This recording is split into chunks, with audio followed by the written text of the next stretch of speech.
বছরে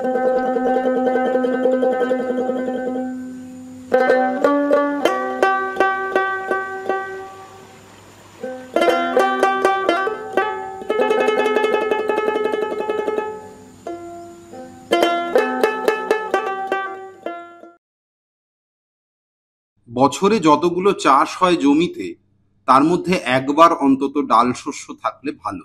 এতে জমির উর্বরতা বাড়ে, কারণ ডাল শস্যের শিকড়ে গুটির মধ্যে থাকা রাইজোবিয়াম জীবাণু বাতাসের নাইট্রোজেন শোষণ করে গাছকে দেয় এবং বাকিটা মাটিতেই জমা হয়। মুগ একটি স্বল্পমেয়াদী শিম্বগোত্রীয় ডাল শস্য। মুগের ডাল অতিশয় পুষ্টিকর ও সুস্বাদু।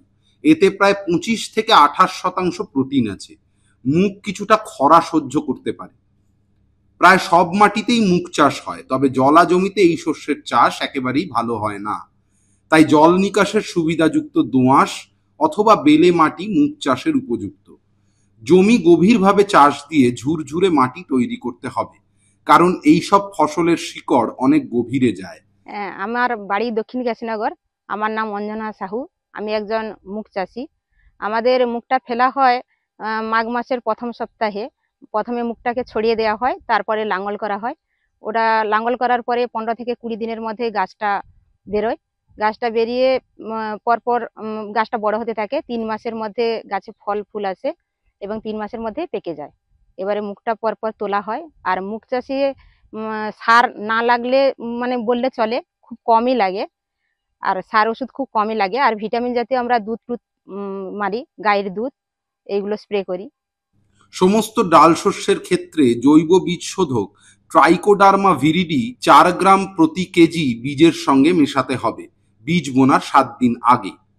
কোনো জমিতে ডাল শস্য প্রথম বছরে ভালো হয় না, কেননা ওই জমিতে ফসলের প্রয়োজনীয় রাইজোবিয়াম জীবাণু থাকে না। বীজ শোধন করার 7 দিন পর বোনার ঠিক আগের দিন রাইজোবিয়াম লেগুমিনোসিরাম কালচার 200 গ্রাম প্রতি 1 বিঘার জন্য নির্দিষ্ট বীজের সঙ্গে মেশাতে হবে। এই কালচার ভাতের ঠান্ডা ফ্যানের সঙ্গে আঠা আঠা করে মেখে বীজের সঙ্গে ভালো করে মাখিয়ে নিতে হবে। এরপর ছায়াতে শুকিয়ে নিয়ে বীজ বোনা যাবে জমিতে। জীবাণু সার প্রয়োগে 18 থেকে 22% ফলন বৃদ্ধি করা যেতে পারে। বীজ সবসময় সারিতে বোনা উচিত, তবে ছিটিয়ে বোনা যায়। ছিটিয়ে বুনলে অন্তর্বর্তী পরিচর্যা করতে অসুবিধা হয়। এছাড়া রোগ পোকার উপদ্রবও বেশি হয়। আর সারিতে বুনলে বীজ কম লাগে এবং ফলন বেশি হয়। সারিতে বুনলে সারি থেকে সারির দূরত্ব 20 সেন্টিমিটার, গাছ থেকে গাছের দূরত্ব 10 সেন্টিমিটার রাখতে হবে। প্রতি বর্গমিটারে 50 থেকে 55টির বেশি গাছ রাখা উচিত নয়। জমি তৈরির সময় বিঘা প্রতি 5 কুইন্টাল জৈব সার প্রয়োগ করলে ভালো হয়।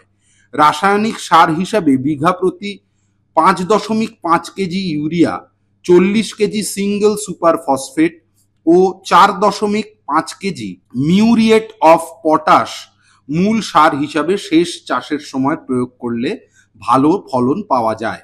মাটিতে অনুখাদ্যের অভাব হলে বোনার 25 থেকে 30 দিনের মাথায় ফুল আসার আগে 0.2% বোরাক্স দ্রবণের সঙ্গে 0.05% অ্যামোনিয়াম মলিবডেট দ্রবণ মিশিয়ে পাতায় স্প্রে করলে ফলন বাড়বে। সিইউ এক্সট্র্যাক্ট 10% হারে স্প্রে করলে গাছের ফুল ঝরে পড়া কমে এবং সুঁটি বেশি হয়। গাছে এই যে ফুল হয়েছে, ফুলের পরে এই যে ফল হয়েছে, গাছের কাঁচা ফল, এই ফলগুলো প্রায় পাকতে 15 দিন টাইম লাগে।